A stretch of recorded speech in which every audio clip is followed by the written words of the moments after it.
Bien, esperemos un segundo.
A ver.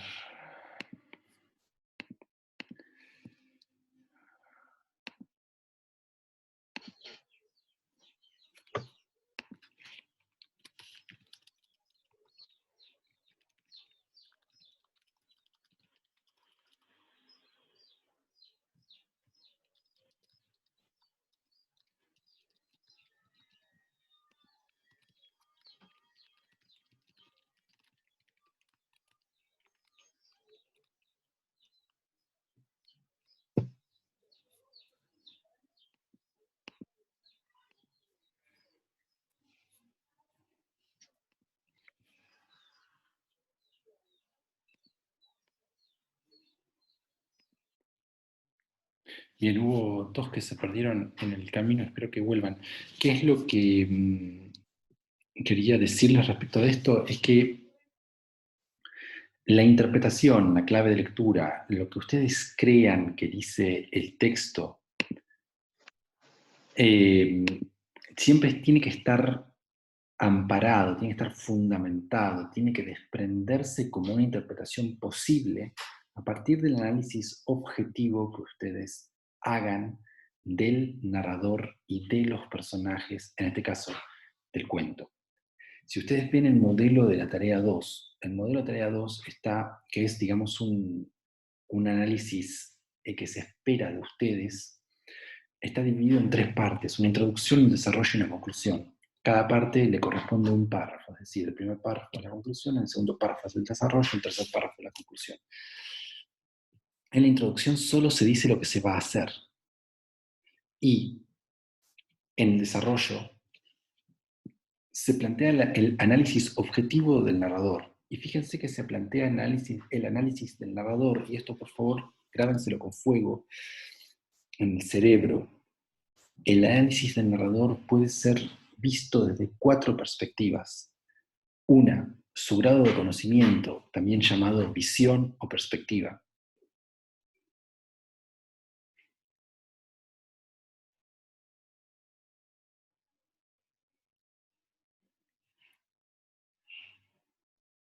Dos, el tratamiento temporal, es decir, cómo el narrador interfiere en la temporalidad de la historia, cómo incide en la temporalidad de la historia, modifica el orden cronológico de los acontecimientos, es decir, va hacia el pasado y va hacia el futuro, o no lo hace. Ustedes saben que las modificaciones en el orden cronológico, en el orden temporal de los acontecimientos, pueden ser hacia atrás, en ese caso se llama analexis, o puede ser hacia adelante, en ese caso se llama prolexis. En el caso del cuento de Ernest Hemingway, no hay interferencias en el orden cronológico, porque el narrador es tan pobre que no sabe ni lo que pasó ni lo que va a pasar, entonces no puede ni recordar ni anticipar, porque no sabe ni lo que pasó, entonces por lo tanto no puede recordar, y no sabe lo que va a pasar, entonces por lo tanto no puede anticipar, no puede hacer ni analexis ni prolexis. Otra forma de intervención en el tratamiento temporal no es ya con el orden de los acontecimientos, sino con la duración de los acontecimientos. Es decir, el narrador puede puede ralentizar la acción y acciones que pasan rápido, quedarse el narrador a describirlas y a explicarlas, es decir, poner como un slow forward, un avance despacio. O puede hacer lo contrario, puede decir en pocas palabras una serie de acciones que toman mucho tiempo. Y eso es un fast forward, ¿no? Entonces la duración de las acciones también puede ser interferida. Entonces, decíamos que el narrador puede ser visto desde 4 perspectivas, puede ser analizado desde 4 enfoques, puede ser descrito desde 4 aspectos. En primer lugar, el grado de conocimiento, o también llamado visión, perspectiva o focalización. Eso tiene que ver con el grado de conocimiento que tiene el narrador respecto de su historia. ¿Cómo sabemos el grado de conocimiento que tiene el narrador respecto de su historia? Bueno, viendo, por ejemplo, si sabe lo que piensan sus personajes, si sabe lo que piensa, si sabe lo que sienten sus personajes, si sabe lo que siente un personaje pero no sabe lo que siente otro.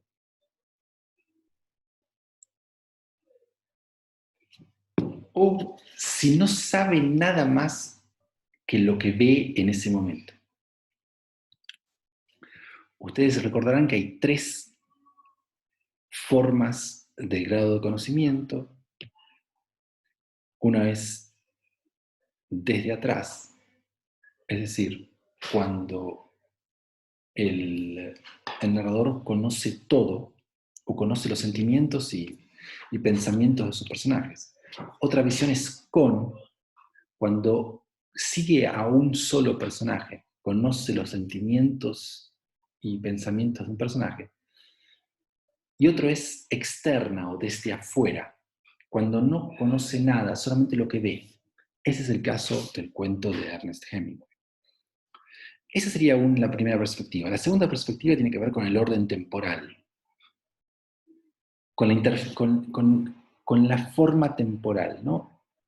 Y eso tiene que ver, y eso puede ser tanto desde el punto de vista cronológico como desde el punto de vista de la duración.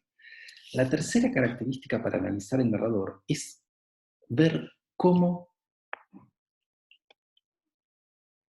incluye las voces. Es decir, cómo le da la palabra a sus personajes.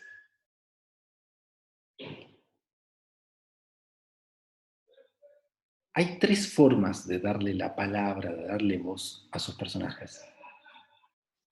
Una se llama discurso directo y es la más fácil. Es cuando el narrador escribe, dijo, pone 2 puntos, comillas, y cita literalmente la palabra de los personajes. Eso se llama discurso directo. Eso aparece una y otra vez en el cuento de Ernest Hemingway.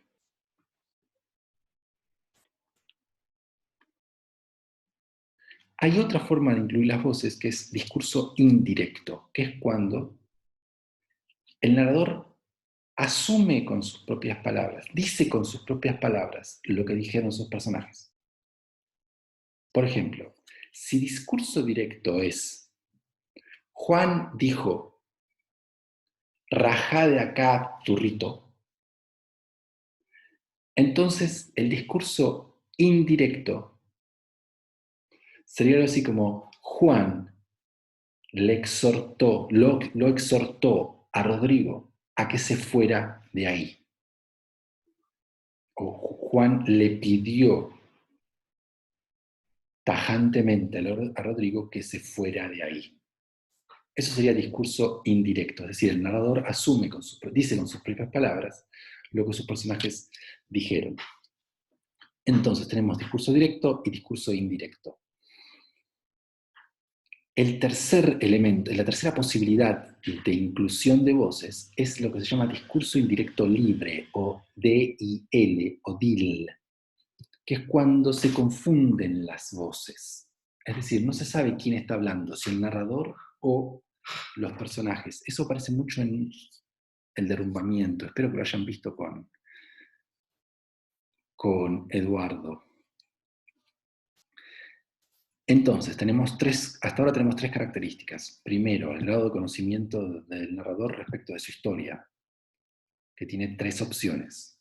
Segundo, el tratamiento temporal del narrador, que tiene dos aspectos, el cronológico y la duración. Tercero, el modo en que se incluyen las voces, que tiene tres opciones, discurso directo, discurso indirecto, discurso indirecto libre. Y cuarto, el cuarto elemento, todo esto lo pueden ver perfectamente en el modelo de la tarea 2, es cómo valoriza el narrador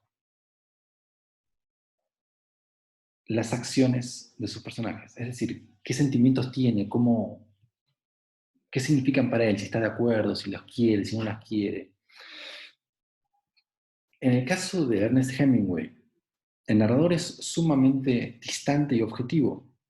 No caracteriza a sus personajes.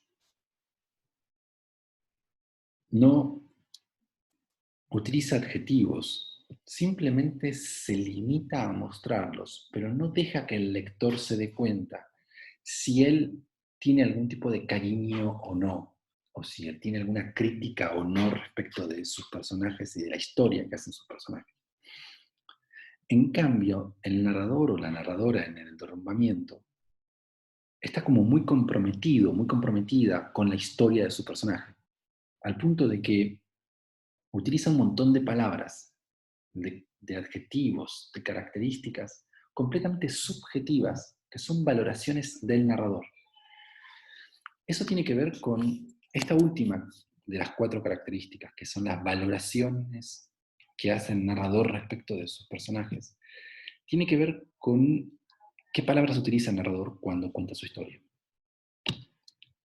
Y ahí van a ver una diferencia tremenda entre Colinas blancas como elefantes, de Ernest Hemingway, y El derrumbamiento, de Somers. Entonces, eso es lo que ustedes tendrían que trabajar, o eso es lo que ustedes tendrían que saber cuando analizan un cuento. Es decir, tienen que agarrar un bisturí y abrir ese cuento utilizando las herramientas que sacaron del texto de Castelli. Y esto es que el narrador puede ser analizado desde cuatro perspectivas. El grado de conocimiento, o visión o perspectiva, como quieran, el tratamiento temporal, la inclusión de voces y la valorización ética de los personajes. El modelo que tienen en la tarea 2 es fundamental para eso, así que traten de hacer la tarea 2 y si tienen dudas o preguntas, me escriben y si tienen...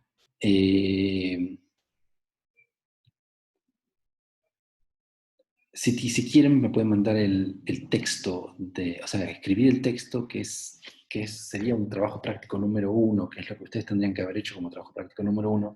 Escriban el texto de la tarea 2, que está en la última parte, es la última consigna de la tarea 2. Es un texto que, si esto no hubiera sucedido, estarían todas y todos ahora escribiéndolo como trabajo práctico número 1, que es un análisis y una interpretación de Adiós Cordera, de Alas Leopoldo Clarín. De Alas, sí, de Clarín. ¿Se entiende lo que estoy diciendo? Bien. Juan y Noelia, entiendo que me escuchan, no los veo, pero si tienen algún tipo de de consulta o griten o hagan algo. Bien.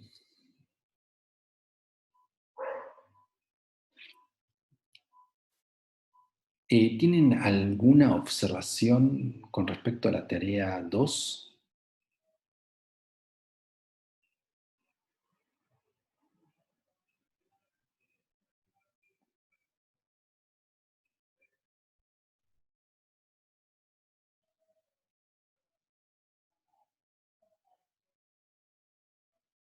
La extensión máxima de la tarea es una carilla o dos carillas Sí, del análisis del,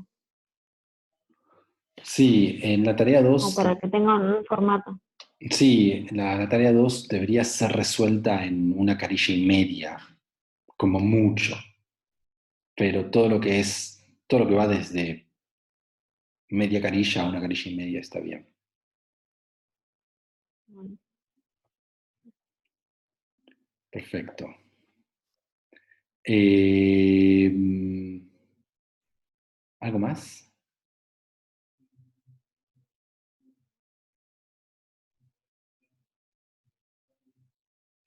Vamos entonces a los cuentos populares. Y tratemos de que el viernes que viene seamos más. Mi idea, no sé si lo dije, mi idea es que nos veamos una vez por semana, los viernes, todos a esta hora, y cada vez seamos más. Espero que seamos muchísimos o todos el viernes que viene, así que vamos a ver si vamos a hacer, no sé, vamos a hacer un poco más. Vamos a tener una mayor presencia con el WhatsApp, no sé, algo se me ocurre. Pero vamos entonces al tema nuevo, que son los cuentos populares. Ahí les dije que tienen, que tienen ustedes enfrente un tema totalmente nuevo, que lo tienen que considerar como algo completamente nuevo, com- sumamente complejo, y que requiere un análisis bastante atento. Si bien como sabrán, como habrán visto, los cuentos populares son de lectura fácil e incluso divertida, ¿no? A veces se entienden mucho más inmediatamente que los cuentos de autor. Emma Suns y Eric Crick requieren muchísima más atención que los cuentos de los hermanos Grimm, por ejemplo. Pero bueno, ¿qué es lo que tienen ustedes de cuentos populares, de este tema nuevo en la unidad? Tienen dos elementos. Si ustedes van al cuadernillo,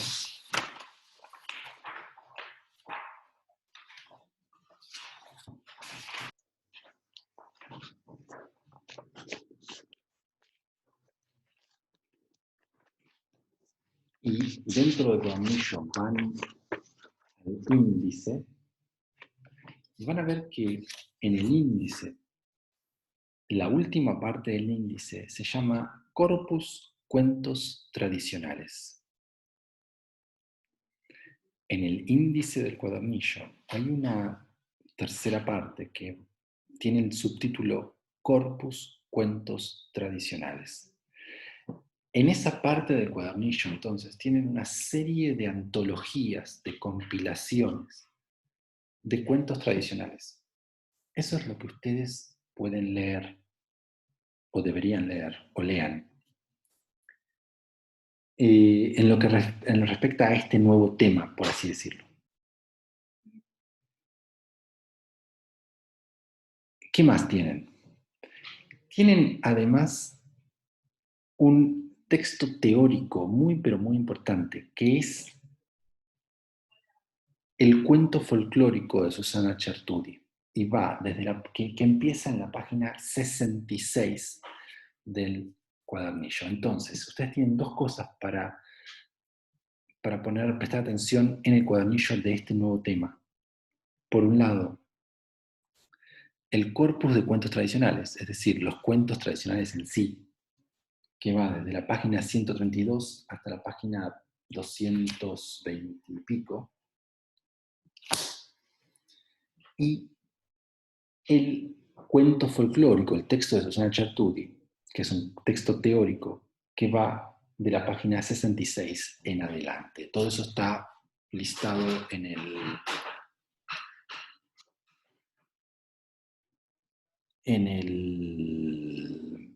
índice, así que presten atención y lo van a encontrar. ¿Qué es qué es lo propio, qué es lo realmente peculiar, qué es lo nuevo de estos cuentos populares? Es el hecho, como lo dije en la tarea 3, es el hecho de que en algún momento de su vida, en un tiempo bastante significativo de su vida, estos textos se transmitieron de boca en boca. Es decir, pertenecen a una especie de literatura que no tiene papel ni lápiz, papel ni imprenta, que no tiene letra, que no tiene texto escrito ni impreso. Es un tipo de literatura, estos cuentos populares, es un tipo de cuento que durante un gran periodo de tiempo, y esto puede llegar a ser 200 años, 300 años, 500 años, pero un tiempo muy considerable, una cantidad muy considerable de tiempo, estos cuentos se transmitieron entonces de boca en boca. Es la transmisión oral, el hecho de que el productor y el receptor se transmitan el cuento oralmente, es decir, en el aire, por así decirlo, es lo que hace peculiares estos textos, estos cuentos. Y gracias a esa oralidad, estos cuentos tienen una serie de características que ustedes deberían tener en cuenta y que deberían recordar siempre para los exámenes y para toda su carrera. ¿Qué significa esto de que los cuentos tienen, por ser orales, ciertas características? Piensen lo siguiente, son cuentos que subsisten gracias a la memoria. Sin memoria no puede haber literatura oral. Entonces, estos cuentos tienen que tener toda una serie de técnicas y de fórmulas y de dispositivos y de rasgos formales que los ayuden a sobrevivir en la memoria.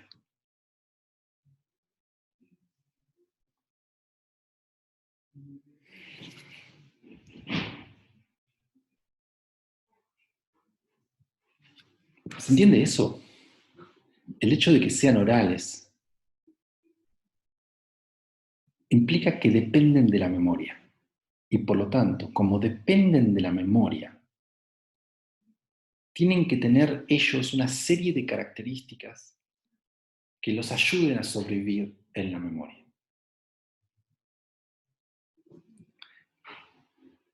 Ahora vamos a ver cuáles son esas características que los ayudan a sobrevivir en la memoria. Pero hay otras dos propiedades que también deberíamos tener en cuenta. Como dependen de la memoria y como se transmiten oralmente, nunca un cuento es igual al que se acaba de contar. Un cuento oral, ahí acabo de ver que Ezequiel volvió, buenísimo.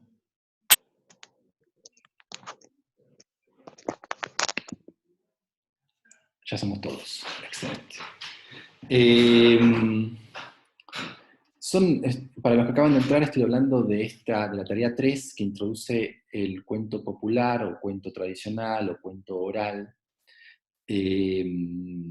o cuentos folclóricos. Son los cuatro, uno puede nombrarlas de las cuatro formas, la que quieran: cuento oral, cuento tradicional, cuento popular, cuento folclórico, es lo mismo. Esta clase está siendo grabada, así que si quieren después se les paso el link. ¿Qué es lo que hace que este nuevo tema, que son los cuentos tradicionales, folclóricos, orales, populares, sean tan peculiares? Bueno, es el hecho de que durante una cantidad muy larga, o sea, durante un periodo muy largo de tiempo, estos cuentos hayan sido transmitidos oralmente, de boca en boca. ¿Por qué esto es importante? Primero porque dependen de la memoria. Si no tienen sustento escrito, si no hay un texto, entonces solo subsisten porque quedan en la memoria. Y para quedar en la memoria, estos cuentos necesitan de una serie de características formales que los hagan más fáciles de recordar. Ahora vamos a ir a esas características formales, pero recuerden eso. En primer lugar, los cuentos orales tienen características formales, es decir, formas, que los hacen más fáciles de recordar, porque dependen de la memoria. Sin memoria se pierden. Una especie de darwinismo literario. O se adaptan o mueren. Después, ahora vamos a ir a esas características que ayudan a recordar, esos rasgos formales que ayudan a que el cuento permanezca en la memoria. Pero también tengan en cuenta otra cosa, y es el hecho de que, como se transmiten oralmente, si una narradora o un narrador oral cuenta un cuento, esa versión del cuento va a ser necesariamente diferente a la que contó una hora antes. Imagínense que existe un cuento que se llama Blancanieves y los 7 enanitos. Imagínense que ustedes están en el siglo XVI, es decir, que hoy es 3 de abril de marzo, 3 de abril de 1526. Bueno, si estamos en el 3 de abril de 1526, no existe Disney, no existen los dibujitos animados, no existe nada. Y Blancanieves y los 7 enanitos es un cuento popular que les cuenta una narradora o un narrador de nuestra comunidad, de nuestro pueblo. Entonces, esa narradora nos cuenta Blancanieves y los 7 enanitos a las 8 de la mañana. Y después de comer, a la 1 del mediodía le decimos: che, contanos de nuevo el cuento de la mañana. Y ella nos va a contar de nuevo el mismo cuento. Pero el cuento va a ser diferente de lo que nos contó a la mañana. ¿Se entiende eso? Porque siempre va a haber algo o que olvidó, o que agregó, o que mejoró, o que descartó. Algo siempre, alguna modificación va a haber. ¿Se entiende eso?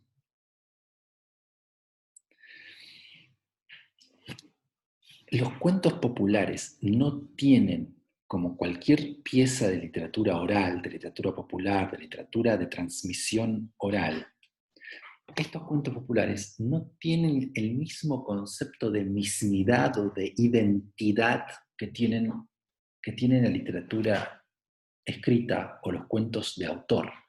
Si ustedes toman Emma Suns y le sacan un párrafo, alguien va a poner el grito en el cielo porque le sacaron un párrafo a Emma Suns y va a decir: esto no es más Emma Suns, lo cambiaste.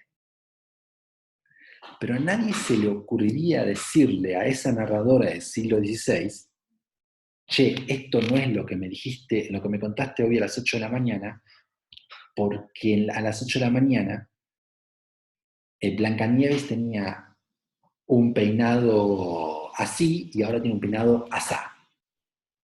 Me cagaste. Nadie le va a decir eso a la narradora. Siempre va a ser el mismo cuento. ¿Se entiende eso? Eso es importante que lo entiendan. Entonces, uno podría decir que los cuentos populares viven en versiones. Es decir, que solo existen en versiones. No hay ninguna versión original, no hay ninguna versión verdadera. ¿Se comprende esto? No hay ningún Blancanieves y los 7 enanitos verdadero. Hay simplemente versiones que existen cada vez que un narrador oral las cuenta. Entonces tenemos una serie de características que dependen del hecho de que tienen que adaptarse, tienen que permanecer en la memoria, tienen que hacer el cuento fácil de recordar. El hecho de que no exista una versión original ni perfecta, sino que todas son versiones.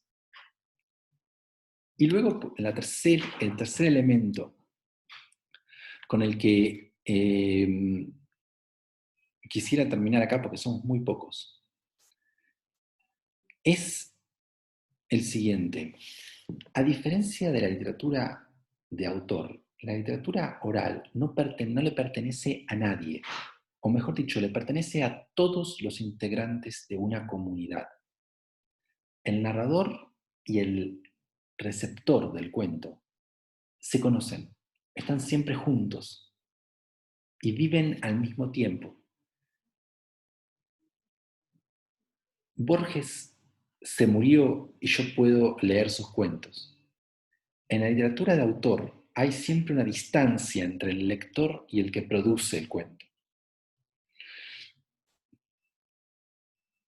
En la literatura popular hay siempre una coexistencia en la misma comunidad, en el mismo presente, es decir, en el mismo tiempo, en el mismo espacio, de las personas que reciben y las personas que hacen los cuentos. Eso significa que comparten valores, que los cuentos son también mensajes que tienen elementos de valores comunitarios. Eso es lo que voy a tratar de explicar el viernes que viene cuando tengamos más concurrentes. Pero váyanse con estas 3 ideas, o estas 4 ideas. La literatura popular, y en especial los cuentos populares, porque también hay otros géneros de literatura popular que no son cuentos, pero ahora estamos viendo los cuentos populares. Los cuentos populares son propios, tienen características propias, por el hecho de que durante muchos siglos se transmitieron de boca en boca. Luego fueron escritos. Nosotros conocemos cuentos populares porque alguien los escribió para nosotros, alguien los recopiló, alguien los transcribió, alguien los editó y alguien nos los hizo llegar. Pero durante muchos años se transmitieron únicamente de boca en boca. Ese hecho de la transmisión de boca en boca genera 3 grandes grupos de características. 1, el hecho de que los cuentos tengan rasgos formales que los ayuden a pervivir, a sobrevivir en la memoria. Entre ellos, el hecho de que sean muy simples. Vamos a ver después qué es esa simplicidad, pero bueno. Luego, el hecho de que no exista un original, un auténtico. No puede haber un narrador que venga de otro pueblo y le diga al narrador del pueblo, che, no, mira, mi Blancanieves y los 7 enanitos es la posta, la tuya no. Porque los cuentos viven en versiones, no existe el cuento hecho perfecto, sino que viven en la memoria y solamente se manifiestan, existen en las versiones. Y finalmente, el hecho de que no le pertenezcan a nadie, es decir, que no haya derechos de autor por esos cuentos, sino que le pertenezcan a todas las personas de la comunidad, de una comunidad. Los cuentos de los hermanos Grimm, que en rigor no son cuentos de los hermanos Grimm, sino que son cuentos recopilados por los hermanos Grimm. Son cuentos populares de comunidades de Francia y de Alemania. Y que cuando funcionaban como literatura oral, eran conservados como tesoros culturales de esas comunidades. Bien, preguntas, dudas, comentarios.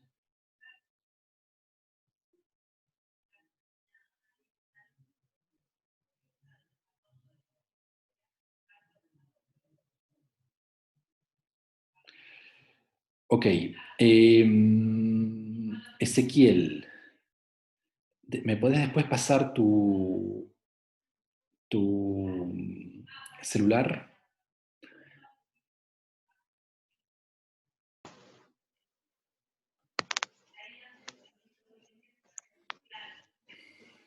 Te envío un mail, Francisco, con mi número. Buenísimo, muchas gracias. Yo ahora voy a enviar un mensaje a toda la comisión con tu número y les voy a pedir que te envíen un mensaje de WhatsApp, así los vas agregando al grupo de WhatsApp. Y yo te envío el mío, así me agregas a mí, pero no al grupo, no quiero estar en el grupo. No, Perfecto. no es bueno. Eh, perfecto. Entonces, nos vamos a ver el próximo viernes. Yo voy a tratar de reconstruir al grupo y a la comisión mediante el WhatsApp y los mails. Y el próximo, supongo que este domingo o el lunes les voy a dar la tarea 4, que también tiene que ver con cuentos populares. Entonces, para el viernes que viene vamos a tener 4 tareas. La tarea 1 y 2, que tiene que ver con el tema ya visto, y las tareas 3 y 4, que tienen que ver con esta nueva unidad de literatura popular, en rigor del cuento popular. Entonces, la clase que viene vamos, ojalá con muchos más participantes. La clase que viene entonces vamos a resolver dudas de las tareas 1 y 2. Les pido que todos hagan las tareas 1 y 2. Vamos a resolver dudas de la tarea 3 y yo voy a hacer una explicación un poco más extensa acerca del cuento popular para entender mejor la tarea 3 y la tarea 4 que van a recibir el domingo o el lunes. ¿Se entendió? Bien, les agradezco muchísimo la paciencia, les agradezco mucho la buena onda y la disposición para estar aquí. Estoy a disposición en el mail, recuerden, lo vuelvo a escribir, fchicote@campus.edu.ar. Cualquier cosa me escriben por ahí. Les deseo buena tarde y cuídense mucho en estos tiempos peligrosos. Adiós.